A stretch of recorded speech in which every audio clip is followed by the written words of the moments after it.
Hi folks, thanks for joining me. We're back on the little Garod M33 from the mid-1930s. The nasty weather that we had yesterday morning pushed out of the area by midday, so I was able to get some stain on the cabinet. And one thing you'll notice that the areas with the old veneer looks darker than the new areas, and that's always the case. Even after letting the stain sit here for a good 15 minutes and rubbing it out in multiple applications of stain, still kind of got the same results. Now I could kind of go back today and try that again, but I'm very close. So what I'll do is finish off or try to again minimize or hide some of these points where the old and new veneers come together by using toner lacquers.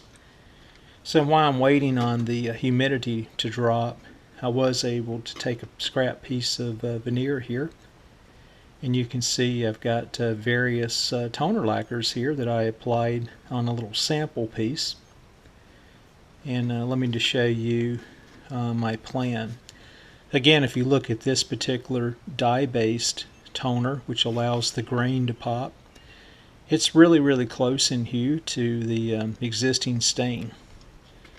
And what I want to do is actually apply some mahogany pigment-based toner over the top of the grill areas in the areas that have the new veneer. This is about 1 to 2 passes at about 12 inches away, real quick. Again, being pigment-based, it builds really fast, so I'll have to be cautious and make sure I don't get it too dark. Now the advantage, if I do get it too dark, I can just sand it back off, and that's what we'll do anyway. We'll feather everything in with some sanding. But what I've elected to do, and I've taken this outside and looked at it under various lighting conditions, so again, this will not maybe look correct here on camera, but this center stripe again represents what I'm looking for. And we'll try to blend these together. Let me turn it around this way. Maybe that shows up a little better. So what I'll do is tape the cabinet off here this afternoon, and I'll go just past the points where the two veneers match into the area where the old veneer resides, and just put a couple misty coats of the mahogany toner on. We'll let that dry for about 30 minutes, and then I'll come back with probably some 400 grit sandpaper and just try to blend these areas together. And then I'll apply more toner if needed, or even change shades as well. So we'll continue this video and pick up from here, and we'll look at the results once again I get this taped out and in a position to spray some toner lacquers. Okay, when I left off again, I was going to try to blend the old and new lacquers together. So again, I used a little bit of the mahogany, a pigment-based 101. Very light passes on the old veneer, and again the old and new veneers you can see here in the picture-in-picture where I taped things out. I overlapped those, and then I went back and sanded with some 400 grit sandpaper after the lacquer dried for some 45 minutes or so, and then went back with again some misty coats of some dye-based perfect brown was the predominant, and then just a little bit of lacquer thinner when I was done, just to kind of blend all the lacquers together. A little touch up there around some of the nail holes, etc. But you can see here the results that I'm showing, and very pleased with the outcome. Again, you'll see open pores on the wood. Still have not used grain filler, that's still to come. I'll use the water-based product, and this will become the seal coat for that product. So I'll apply 1 or 2 coats of grain filler. We'll sand it back down flat, and then we'll shoot it with lacquer when we're done. But again, you can see the lines here where I cut the veneer, made the repair. This area up in here, three sections here. The only one that really shows up much would be the center section. Really has some character here with a point of a diamond at the top. More repairs here and here and this whole section here. So overall very, very pleased. Anyway, I went on and took time as well to put the toners down on the top and both sides, and then let me show you that, and then real quick we'll talk about next steps here, what's left for getting the rest of the toner lacquers on once this cures here for 24 hours.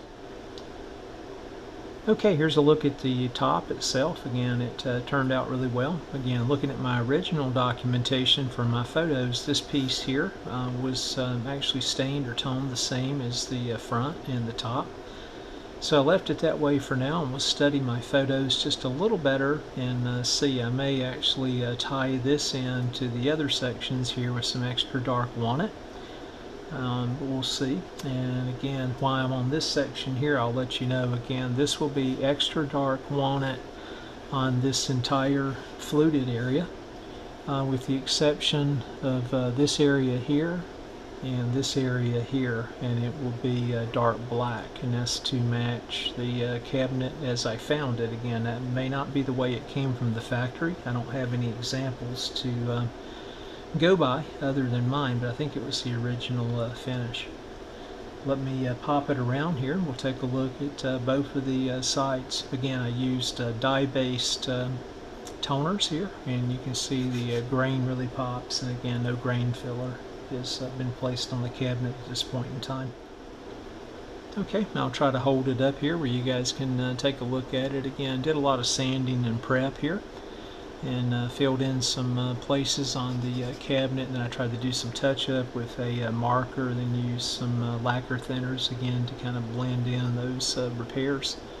But I think it looks wonderful. This is the left side. Let me flip it around here and we'll look at the right side. Okay, here's the right side of the cabinet. Again, I did a lot of repair work here along this edge and up at the top itself, and then down at the bottom. And I've got most of those defects hidden pretty well. A little bit of a gap here between the base of the cabinet and the side, but it's the best I could make it. I'm not going to do anything else with it.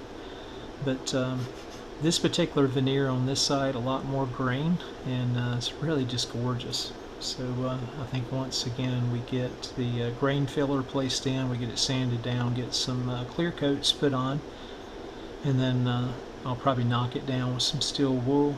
This thing's going to look really, really sharp. Let's take one more look here at the front of the cabinet here before we conclude the video.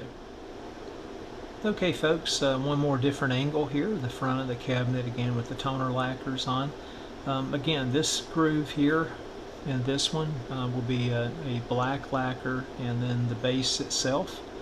I'm going to go back and study the photos and just look real close. I believe it was a black lacquer as well on this bottom section. So we got some taping out to do. And the inside grill areas to create more of a shadow effect or whatever, you can see the way I sanded those out. So the pieces of new veneer that I placed on the cabinet or substrate itself are more narrow than the substrate material itself. And Larry, I think if you're watching, you pointed that out also. It's a good eye on your part. But this will be black in this area. Again, I'll tape these areas out. I'm not going to use lacquer. I'll show another process that you can use for doing the blackout inside this area, just to kind of speed the process up. But anyway, that's it for now, folks. We'll let these toner lacquers that I applied, since I used some lacquer thinner, we'll let those dry or come close to curing for a day or so, and then I'll go back and throw some tape on here. We'll be using some frog tape for sensitive areas, so I don't make sure I don't have any lifting of the veneer or remove any of the finish. So we'll be using the yellow frog tape, and then lay some paper down, and then we'll start again getting these other areas cut in. I think it's going to be stunning once it's done. Thanks again for watching.